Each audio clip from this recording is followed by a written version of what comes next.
오늘도 피곤할 줄 압니다. 그러나 하나님의 말씀이 우리의 영육에 정신 차리게 하는 놀라운 지혜의 말씀, 능력의 말씀이 되어질 줄 믿습니다. 그러니까 오늘 제목은 그냥 듣기만 해도 그냥 은혜가 됩니다. 안아주심, 그죠? 우리가 많은 단어들이 있지만 별 생각 없는, 때로는 우리의 마음속에 그 단어만 들어도 그냥 뭔가 아프고 찢어질 것 같은 그런 단어들이 있지만 우리의 마음을 뭔가 포근하게 하고 우리의 마음 가운데 따뜻함을 주는 그런 단어들도 있습니다. 안아주심, 이 부분에 대해서는 모두가 다 좋은 생각들, 따뜻한 생각들을 참 많이 가지게 될 줄 압니다. 과학적인 근거를 통해서 볼 때도요, 아이들 중에서도 사랑을 받으며 자라온 아이가 있고요, 사랑을 정말 받지 못하고 어쩌면 소외당하면서 자라온 아이들이 있어요. 다른 말로 표현하면 엄마 아버지의 안아주심 속에 그 품 안에서 그 어린 시절을 자라온 아이들이 있고요, 어떤 아이들은 안아줄 부모님들이 없고 아니면 있어도 너무 바쁘다는 핑계로 부모님들이 안아준 적도 별로 없고, 할아버지 할머니를 통해서도 뭔가 안김을 받은 그런 경험들도 별로 없고, 그렇다고 한다면요, 이 두 부류의 상황은요 여러 가지 모습 속에 영향력이 다르다라고 하는 것이 과학적으로 밝혀진 모습입니다. 안기는 느낌을 자주 받는 아이는 건강하고 기쁨 가운데, 안정 가운데 행복하게 삶을 살아갈 수 있다고 합니다. 그런데 별다른 영향력이 없음에도 불구하고 똑같은 환경이지만 뭔가 안기는 느낌, 안기는 감촉 이런 것이 없이 살아가는 아이들은요, 뭔가 쫓기는 것 듯하고 뭔가 그 성격 자체도 거칠게 형성이 되어지고 뭔가 기쁨과 행복을 맛보지 못하는 모습 속에 살아간다라고 하는 것이 과학적인 그런 어떤 실험에 의한 결과물들입니다. 오늘 본문의 말씀은 이스라엘 백성이 애굽에서 노예로 살다가 해방되고 광야에서 1년간 약 지낸 거예요. 그리고 이 1년간 생활한 다음에 1년을 회고하는 모세의 고백이 오늘 본문 속에 나와 있습니다.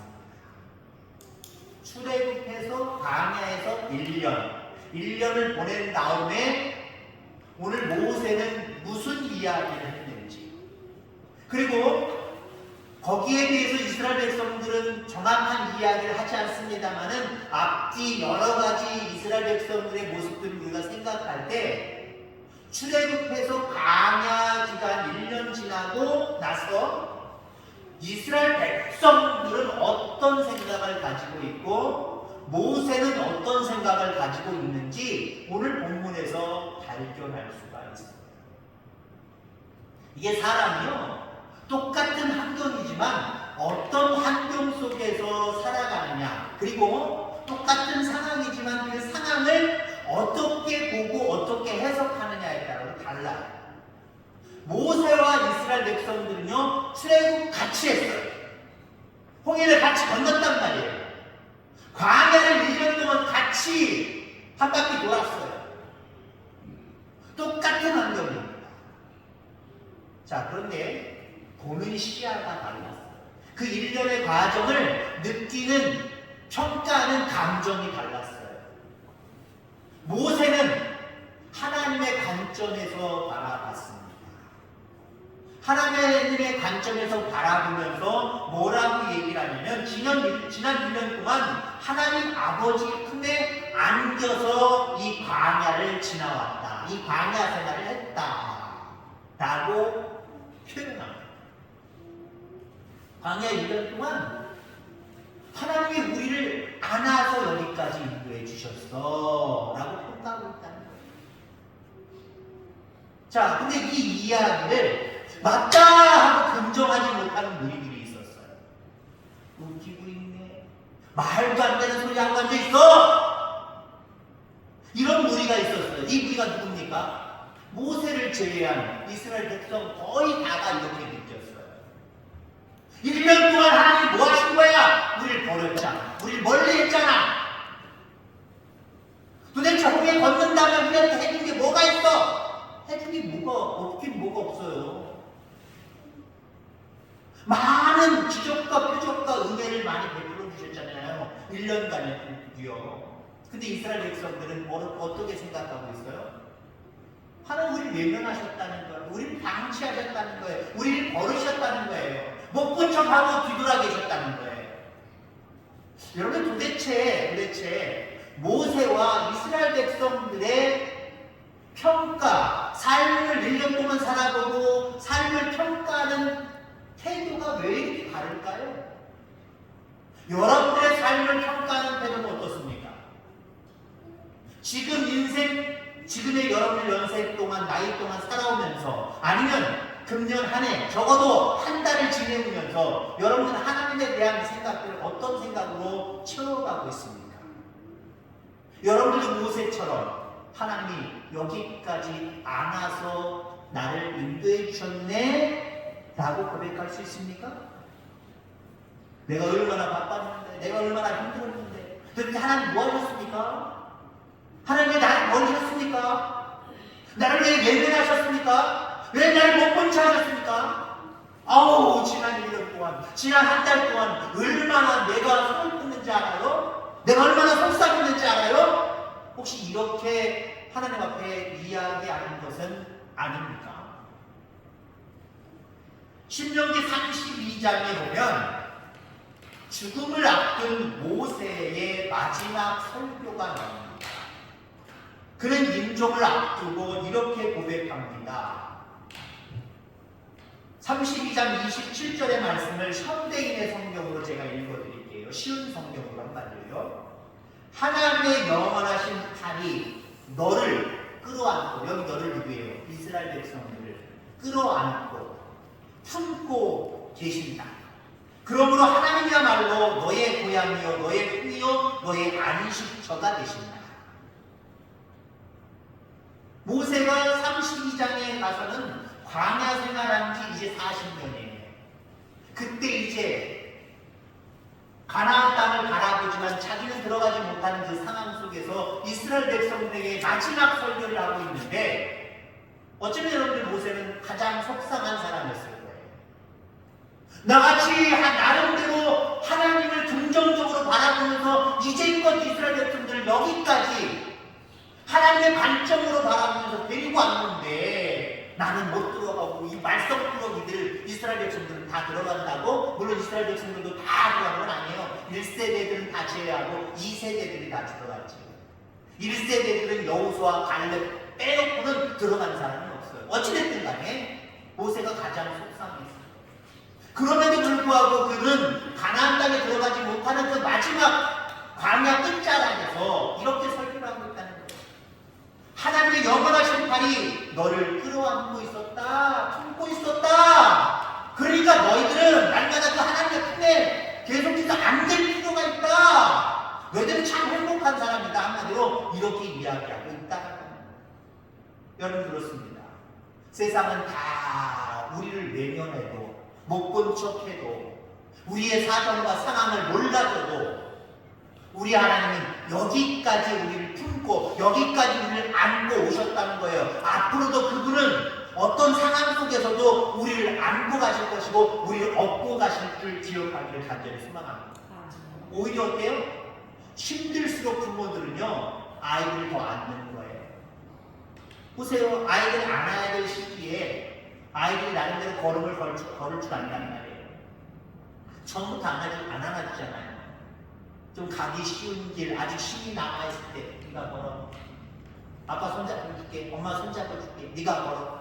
평지와 같거나 약간 내리막이거나 아니면 옆에 뭐 구경하고 갈 수 있는 그런 거리는 어때요? 쥐도 내린다고 그러지만 부모도 내려서 걸어가. 근데 여러분 생각해요. 앞에 험난한 길이 펼쳐집니다. 깨진 유리도 있고요. 자갈물도 많고요. 옆에 위험한 대천도 있고요. 또 옆에는 또 남떨어지도 있고요. 여러분 어떻게 하시겠습니까? 야, 먹자. 앉아. 애를 업든지 앉든지 그렇게 하는 거예요. 저는 우리 큰아들일 거예요. 큰아들을 데리고 여기서는 얼마나 걸리나? 1시간 반 걸리나? 대근산. 우리 큰아들이었을 때니까, 아이였을 때니까, 95년생이니까요, 우리 아이가. 95년도, 90 아니면 6년도 정도였을 겁니다. 그 아이를 보면 아빠들이 뒤도 안 보고 안고 안 보고 이거 아시죠? 이 아이를 제가 안고요, 그 대근산으로 올라갔어요. 그랬더니 모르게 자기는 어떻게 얘기했는지 모르지만 어떤 아가씨인지 어떤 청년인지 미쳤어. 애를 안고 거기까지 왔다고요. 저도 미친 것 같아요. 이제 1살인가 2살인가 요 피부치 같은 아이를 안고 거기를 1시간 물론 케이블카 타고 중간까지 갔습니다만은 거기를 한 3, 40분 되는 거를 올라갔습니다. 계단 같은데 이런 데 험난한 곳을 갔습니다. 근데 제가 더 나쁜 아빠라고 한다면 거기 애를 걸어라. 아직 걸음마를 못하는 아이인데 아니 걸음마 좀 한다고 할지라도 걸어라. 그러면 여러분들 제가 정말 미쳤다라고 하는 말을 당연하게 들어야 돼요. 우리 하나님은요, 우리를 안아주시되 언제도 안아주세요? 여러분들 힘들 때, 여러분들도 힘들어할 때, 어려울 때, 난감할 때, 큰 문제 앞에서 어찌할까 모를 때 오히려 우리 하나님은요 넓은 품으로 나에게 앉아 라고 말씀하시는 거예요. 다만 우리가 그 이야기를 듣지 못해서 왜 나만 겪는 고난이라고 하나님 어디 계신 거야? 하나님 옆에다 두고 못 찾고 있어요. 안 안아주신다고. 이런 어렵고 힘든 상황을 하나님 몰라라 한다고요. 아니요. 오히려 우리의 어렵고 힘든 상황 속에 우리 하나님은 팔 벌려서 나한테 안기려. 오히려 팔 벌리고 계시다는 거예요. 그럴 때일수록 하나님을 바라볼 수 있는 시야가 열리기를 간절히 소망합니다. 그래서 어떤 상황이 이 가운데 있을지라도 주님 품에 안긴 모습으로 살아가는 저와 여러분들 다 되어지기를 주의 이름으로 축원합니다. 누가 속사람이 강건한 사람일까요? 누가 험한 세상에서 마음의 평안을 가지고 살 수 있을까요? 누가 이 혼잡한 어려운 세상 속에서 두려워하지 않고 담담하게 문제를 극복할 수 있을까요? 바로 하나님 아버지의 안아주심을 실제로 느끼고 경험한 사람들이 담대하게 어렵고 힘든 일들을 이겨내는 거예요. 부모의 따뜻한 관심 속에서 그런 어떤 사랑 속에서 살아가는 아이들은요, 그 힘을 믿고 무엇이든지 걱정하고 염려하는 것이 아니라 자신감으로 세상을 살아가요. 근데 부모의 안김을 당하지 못하고 그 사랑을 누리지 못한 아이들은요, 뭔가 의기소침해요. 힘든 일이 있을 때 더 의기소침하고요, 힘든 일이 있을 때요 어찌할 바를 모르고 포기하거나 그냥 주저앉아 있어요. 그러나 따뜻한 어머니 품에 안긴 것과 같은 그러한 것을 경험하고 긍정 속에서 살아가는 아이들은요 자신만만하다니까요. 무엇을 해도 자신만만하다니까요. 이렇게 살아가는 저와 여러분들 다 되기를 주의로 축원합니다.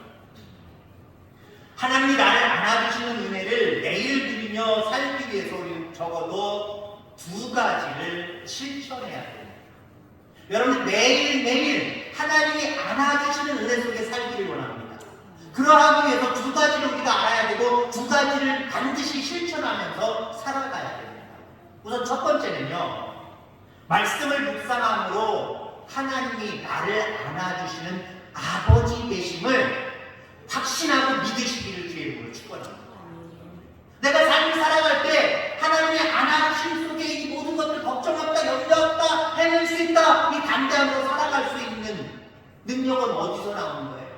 말씀을 통해서 내가 하나님의 자녀됨을 믿고 확신하고 나의 아버지는 하나님이시다, 이런 확신 속에 어떠한 상황이 내 앞에 있다고 할지라도 이 상황 속에서 하나님이 나를 안아주심으로 이건 문제가 되지 않아. 극복해낼 수 있어, 넘어갈 수 있어, 이겨낼 수 있어 라고 하는 모습으로 담대하게 살아가는줄 기억하게 되기를 간절히 소망합니다.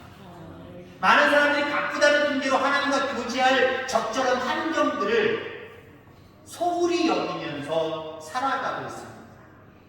대부분 명예와 건강, 온갖 흥미거리, 물질에 몰두하다가 하루를 소진해버립니다. 그런데 우리가 이런 상황 속에서 한번 생각해 볼 필요가 있어요. 내가 그 바쁨 속에 하루를 바쁨의 핑계를 대면서 명예를 위해서, 물질을 위해서, 내 욕망을 채우기 위해서 정말 공분서주하면서 살아가는데 그 바쁨이 앞서 제가 미리 얘기했지만 누구를 위한 거예요? 나를 위한 거예요. 여러분들의 바쁨이, 여러분들의 노력이, 여러분들의 애씀이, 여러분들의 땀 흘림이 하나님을 위한 것이어야 돼요. 하나님을 위한 것이 결국 나를 위한 거예요. 이런 삶을 살아가는 저와 여러분들 다 되기를 간절히 소망합니다. 이렇게 바쁨을 핑계댈 수 없는 이 상황 속에서도 하나님의 말씀을 주야로 묵상하면서 경건에 힘쓰는 저와 여러분들 다 되기를 간절히 소망합니다. 그 말씀은요, 우리로 하여금 너는 나의 자녀야, 하나님의 자녀야, 이걸 우리에게 일깨워주고 계십니다. 그래서 이 땅에 살아가면서 나는 하나님의 자녀다라고 하는 이 생각을 잊어버리지 않으면요, 늘 나는 하나님 품에 안겨서 어떤 상황에도 이겨낼 수 있어, 할 수 있어 라고 하는 담대함과 용기가 우리 속에 계속해서 나타날 수밖에 없는 거예요. 근데 바쁘다는 핑계로 말씀을 가까이 하지 않냐고 경건의 삶을 애쓰지 않냐면 나도 모르게 내가 하나님의 자녀인가? 라고 하는 의구심이 들어가기 시작합니다. 그러다 보니까 하나님이 지금 나의 형편을 보고 계시고 도우실 수 있을 것인가? 아니면 나 혼자 문제 앞에 서서 나 혼자 해결할 것인가? 그런 어떤 이상한 생각들이 들어가기 시작해요. 그러면서 말씀 없이 살아가는 사람들에게 주어진 결론은 뭐예요? 나밖에 없다. 이 고난은 내가 헤쳐나가야 어떻게 하지?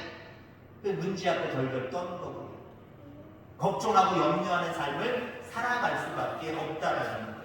날마다 경건의 심씀으로 말미암아 안아주시는 그 하나님이 나의 하나님이다 라고 하는 늘 확신을 가지고 살아가는 저와 여러분들 다 되기를 주의 이름으로 축원합니다. 자, 하나님이 나를 안아주시는 은혜를 매일 누리며 살기 위해서 우리가 또 알아야 되고 실천해야 될 것이 있습니다. 그건 두 번째로 무엇이냐? 아버지의 품에 안겨있는 자녀처럼 행동하시길 바랍니다. 이게 뭐뭐처럼 행동한다라고 하는 것, 이게 신앙생활에 있어서 아주 중요한 원리입니다.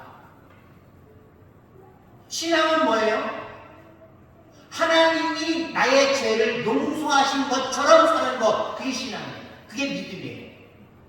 하나님이 나를 지금 안고 계신 것으로 믿고 살아가는 것, 그게 신앙생활, 신앙이 좋은 사람들의 모습입니다. 근데 신앙의 모습이 정말 좋지 못한 사람들은 어때요? 날마다 믿음을 잃어가면서 어찌할까를 모르고 살아가는, 믿노라 하면서도 그런 신앙을 가진 사람들은 어때요? 하나님 지금 나와 함께하고 계셔 라고 하는 그 가정을 온전하게 믿지 못해요. 여러분, 마가복음 11장 24절에도 무엇이든지 기도하고 구하는 것은 받은 줄로 믿으라, 그리하면 너희에게 그대로 되리라. 아멘. 기도를 해도 시컨 기도해놓고 이게 될까? 아니, 내일 한번 기도해봐야지.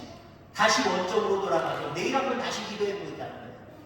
지금 시컨 기도해놓고 오늘 시컨 기도해놓고 기도한 다음에 돌아갈 때는 어떻게 하는 거예요? 아, 내가 기도한 대로 이루어진 줄 믿습니다 하고 돌아가는 거예요. 그래야 그 믿음대로 여러분들 삶 가운데 역사하는 거예요.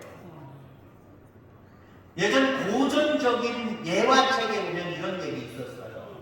저도 목회를 한 지 30년이 지났습니다만은 성도들한테 어떻게 설교를 잘할 수 있을까 이렇게 저렇게 연구하고 노력하면서 예화책도 참 많이 봤어요. 그 예화책에 나와 있는 옛날 고전 예화입니다.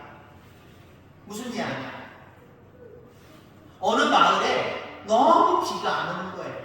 너무 비가 안 와가지고 교회에서 하나님 앞에 기우제를 드리기로 했어요.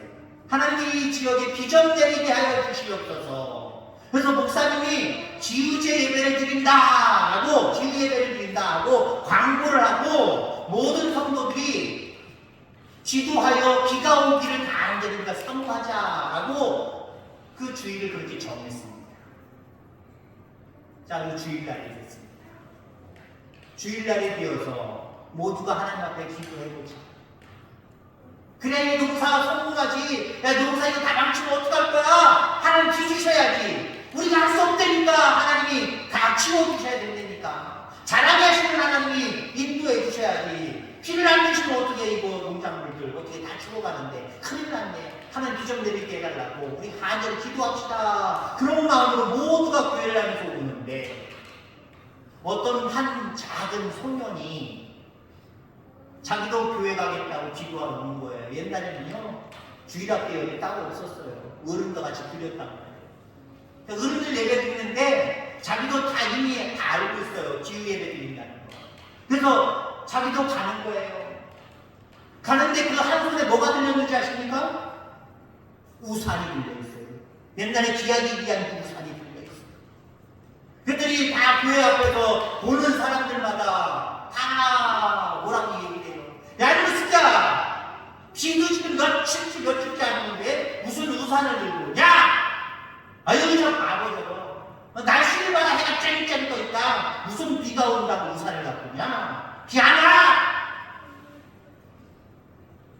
목사님도 그 모습을 바라면서 야, 너 우산을 왜 갖고 갔니? 물어보셨어요. 예배 전에 들어가는 인도에서. 그때 이 아이의 대답이 아주 훌륭합니다. 무슨 대답을 했을까? 오늘 하나님 앞에 비 내려달라고 우리 성도들이 다 합심해서 지우 예배 드리기 하기로 하지 않았습니까? 하나님 앞에 함께 기도하기로 하지 않았습니까? 그랬지. 그럼 하나님이 들어주실 거 아니에요. 그럼 우리가 기도하면 비가 내릴 텐데 집에 갈 때는 비가 내릴 텐데 우산 쓰고 가야지요. 목사님이 성벽을 치면서 그래, 나도 믿음이 없었다. 해가 이렇게 쨍쨍 나는데 비가 올라나 난 걱정했었는데 네 믿음이 참 크다. 그 얘기를 설교 시간에 기도하기 전에 모든 성도들한테 이야기해 줬다는 거예요. 우리 여러분들 기도에 대한 도구를 하나님이 주셔서 가지고는 있지만 기도에 대한 확신이 얼마나 있으십니까? 기도하면 그대로 된다라고 하는 믿음이 있으십니까? 돼야 되는 거죠 라고 말씀하시는 분들이 있어요. 근데요, 뭐뭐처럼 행동한다, 이게 믿음에 있어서 가장 중요하다라고 했습니다. 기도하면 응답 받은 줄로 알고 살아가야 됩니다. 그래야 그 모습까지 보실 때 하나님이 큰 은혜를 베풀어 주실 줄 분명히 믿습니다. 우리가 생각한 것처럼 하나님은 여기까지만 보시고 뭔가 응답해 주시겠지, 이거 아니에요. 내가 생각하는 것보다 더 많이 보실 때가 많아요. 아니면 내가 생각할 때보다도 더 적게 보실 때도 물론 있어요. 이거 왜 기도해야 되는데, 내일 기도할까 모레 기도할까, 그렇게 기도하지도 않았는데 하나님이 벌써 시간을 당기셔서 그 기도하려고 하는 마음만 보시고 응답해 주실 때도 있지만, 많은 경우는 이 정도 하면 하나님이 뭔가 주시겠지 하는데 안 주실 때가 더 많으니까요. 더 하셔야 돼요. 더 하실 때 무엇이 중요하냐? 받은 것처럼 마음의 확신을 갖는 것, 그게 중요한 거예요. 여러분들 예배를 통해서, 말씀을 통해서 여러분들 아멘이라고 외칩니다. 아멘이 뭡니까? 그대로 된 줄 믿습니다예요. 그대로 되어질 줄 믿습니다예요. 그 이야기는 아직 그렇게 기도하고 선포해서 되지는 않았지만 된 것처럼 내가 생각하고 된 것처럼 내가 하나님 앞에 영광 올려드릴 거야. 그거예요. 예전에 제가 그런 예화 들은 적이 있죠. 신학교에서 저보다 나이는 한 살 많은데 후배가 있었어요. 몇 년 후배예요. 신학교다 보니까 부흥회도 있어요. 학기 중에. 부흥회 하는데 계속 강사회를 드리는 거예요. 감사가, 야, 뭐가 감사해서 감사해야 되는 일이냐? 누구누구? 난 정진선이거든요. 정진선, 뭐가 이렇게 감사해서 예물을 잡고 시간 드리냐? 나한테 배필 달라고 하나님 앞에 기도하는 거예요. 배필 달라고 기도하는데 그 감사의 예물을 드리냐? 이미 주신 줄 믿고 나는 기도하는 거예요. 나의 배필을 미리 준비해 주셔서 하나님 어딘가 있다가 때가 되면 짜잔! 나타나게 하실 줄 내가 미리 믿고 하나님 앞에 감사의 예물을 드리는 거예요. 그런데 여기에 들어도 이쁘지 않아요? 멍청합니까? 바보 같습니까? 하나님은요, 우리의 이성을 뛰어넘는 그 생각과 마음을 가지고 하나님이 나를 안아주실 줄 믿고 그대로 행동하는 것, 이걸 귀하게 여기시고 여기에 기적의 은혜를 베풀어 주십니다. 골리앗 앞에 서는 다윗에게 하나님이 무슨 말씀하신 적 있어요? 야, 이스라엘 백성들 사울하는부터 모든 장군들, 모든 군인들이 한 명도 안 나간다. 네가 나가라. 내가 이기게 해줄 테니까 믿어, 가라. 그런 어떤 특별한 메시지가 있었어요? 아무 메시지가 없었어요. 다만 어린 다윗의 마음에 전쟁터에 와갔더니 블레셋의 골리앗이 하나님을 모욕하고 이스라엘 백성들을 모욕해서 영적으로 자존심 막 상해버려요. 근데 이 왕은 뭐하는 거며, 이 경들은 무엇하는 거며, 이 장군들과 군사들은 무엇하는 거며, 아무것도 안 하잖아요. 다윗은 자기와 함께 해주실, 자기를 안아주시고 자기 대신 싸우실 그 하나님을 미리 믿고 앞으로 전진해서 나가는 거예요. 그때 어떤 역사가 나타납니까? 하나님 약속도 안 해주셨지만 그렇게 믿고 나아가는 다윗을 통해서 한 방에 블레셋의 골리앗을 쓰러뜨리는 기적을 베풉니다. 여러분 여기까지 안으시면 확신하시길 바랍니다. 그리고 앞으로도 어떤 상황 속에서도 우리 하나님 나를 안아주시고 품어주시고 함께 가실 것을 미리 믿고 담대하게 살아가시길 바랍니다. 그러한 담대한 발걸음 가운데 여러분이 모든 삶 가운데서 평안하고 또 원하고 뜻하는 모든 기도의 제목들이 그대로 이루어지는 은혜를 누리게 되기를 주의 이름으로 축원합니다. 하나님 아버지 감사합니다.